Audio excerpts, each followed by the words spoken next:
Now we should move on to the question number 106.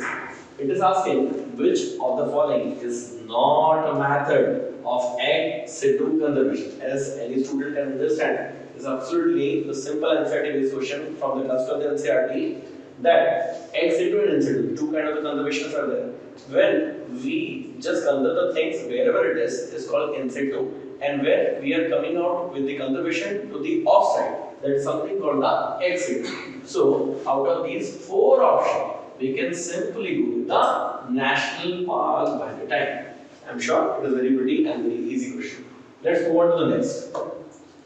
So here is the question 107 from the code Q6. It is a massive one, right? And if you go across the manganese, magnesium, boron, iron given in the list 1, list 2, the reaction of those particular. So it is absolutely the question which is coming from the mineral nutrition chapter, class 11 NCERT. So here if I go with the manganese very first. So manganese is functioning as, you can see, in the splitting of water during photosynthesis. Everyone knows about it. This question is very easy. That like manganese along with the chloride and participate in the splitting of the water.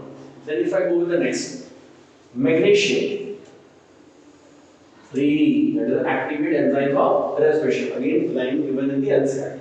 If we go with the next now, that is boron, that participate as a required for pollen germination. Right? It is eventually given in the class 12 NCERT section question from the plant chapter as well. And lastly, we can simply correlate iron which participates in the activation of the enzyme catalytic, which is present in the peroxisome. So if I go with this particular matching, out of these given sequence, question number 107 is finding the answer second. Let's move on to the next. Now it is asking which one of the following statement is not true. You could see from these so many questions that we will discuss till now. Correct, not correct. Many times the such kind of the language being used. It is a tricky language, especially being asked in the botany portion. So not true regarding the gel electrophoresis. So it is a biotechnology question.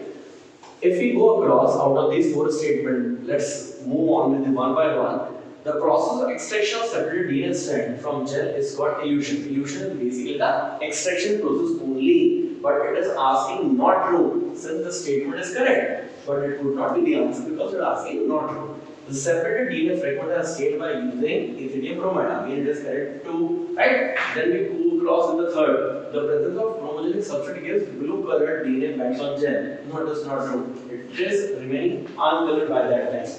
Bright orange-colored bands of DNA can be observed in the gel when exposed to the UV light. Of course, it is a correct statement too. But since the question was asking not true, so we need to move on to the answer 3. Here we go to the next question now.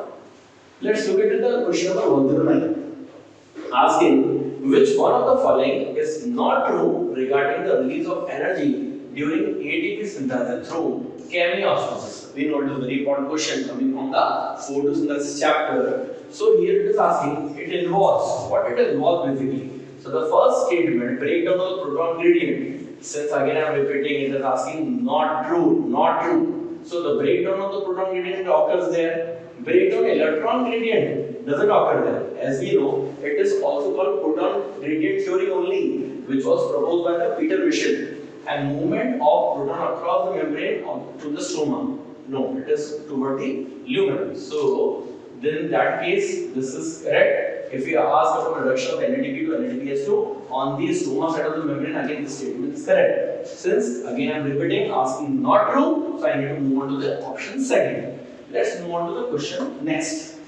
110. DNA polymorphism forms the basis of. This question asked from the chapter molecular basis of NADs.